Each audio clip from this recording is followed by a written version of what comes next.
want you to imagine this scenario.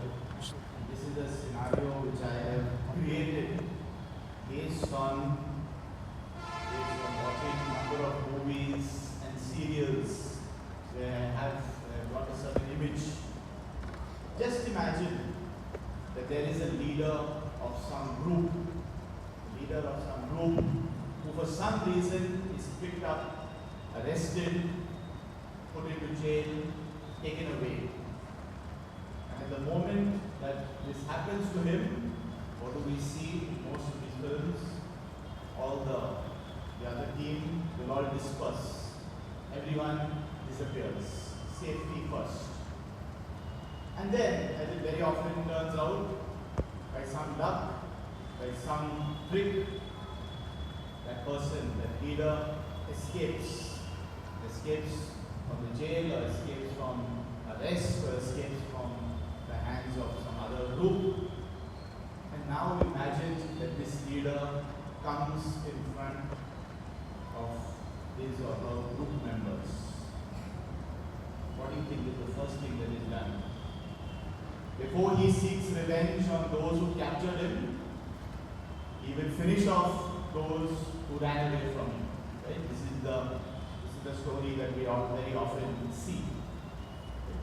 He will do away with everyone who walked away. He will do away with everyone who walked away. And we will think that yes, this is fit for that. This is justified. You ran away when I was arrested. Now you pay the price. So you can no longer be my followers. You can no longer be members of my team.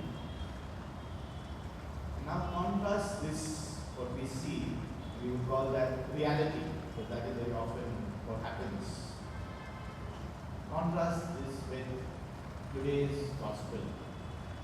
But this, my brothers and sisters, is the good news. Jesus now comes before those disciples, and you know what had happened to those disciples, right? They had run helter-skelter. They had gone their own way. And they are now in this room out of fear. They do not know what is going to happen to them. If this has happened to our Lord and Master, our supposed leader, what is going to happen to us?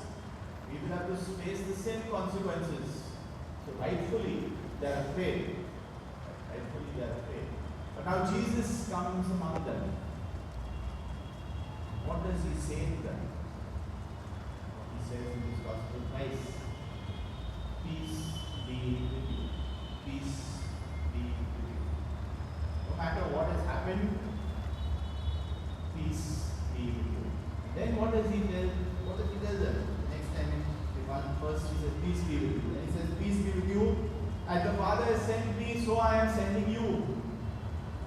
You group who ran away from me, I am sending you. Lastly, he says, peace be with you. For those whose sins you forgive, they are forgiven. Those whose sins you withhold, they are withheld. So he's sending them out on mission.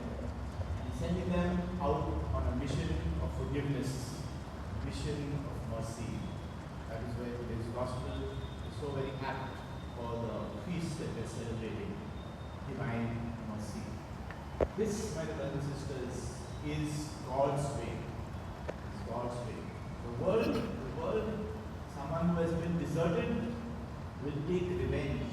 But Jesus offers only peace to his disciples. It is perhaps because of this reason that these disciples now go to the ends of the earth. They come to our own land also. The very same doubting Thomas comes to our own land and is able to die for Christ because they saw that he had forgiven them completely. This word mercy is a very powerful word. In different languages, this word mercy will be expressed. In our Indian languages, daya, karuna, these are the words that are used, and all of them have this connotation of compassion. In Latin, this word mercy is misericordia. In Greek, it is exelos, and these words also have that understanding of compassion. But the Hebrew word is very interesting and very powerful, I think, for our reflection today. especially in the context of this theme of the family at Mass, the home of mercy, from the upper room to our own homes. The Hebrew word is rahamin, and the root of the Hebrew word for mercy is the same as the root of the Hebrew word for womb. We hear our Muslim brethren also saying these words, Rahman, Rahim. Mercy and womb almost have the same meaning. I said that mercy is the deepest form of love. Where is that place in our earthly life where we are the safest? In our mother's womb. We are also the most vulnerable in our mother's womb, but we are also the safest. We have no cares. We are being completely cared for. That, my brothers and sisters, that is divine mercy, the closest that we can understand. So therefore this word for mercy, which is the same root as the word for womb, is so very powerful, so very meaningful for us. Pope Francis really believed in this aspect of God's mercy. His coat of arms, Pope Francis, his coat of arms was Misericorde Atque Eligendo, the Latin, which means in being forgiven, in being showing mercy, I was called. And Pope Francis very often in all his encyclicals, all his writings, his speeches, keeps on stressing the same point, that we are chosen, we are chosen by God not because of our own merits, but in His mercy for us. We know that He instituted also, or rather He created that group of missionaries of mercy. And in one of, it is now in the form of a book, it is a long interview. The name of that book is The Name of God is Mercy. The name of God is mercy. Mercy, my brothers and sisters, is so very dear to Pope Francis and to all of us.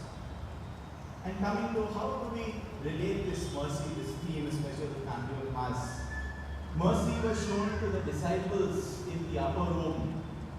We are called to show that same mercy in our families. Jesus tells Thomas, you believe because you see. Happy are those who have not seen and yet they believe. So normally we say, I will not believe until I see. I will not believe until I see. My brothers and sisters, sometimes we need to believe first so that we can see. We need to believe first so that we can see. And I'm applying it to the context of our families. We need to believe in our family members.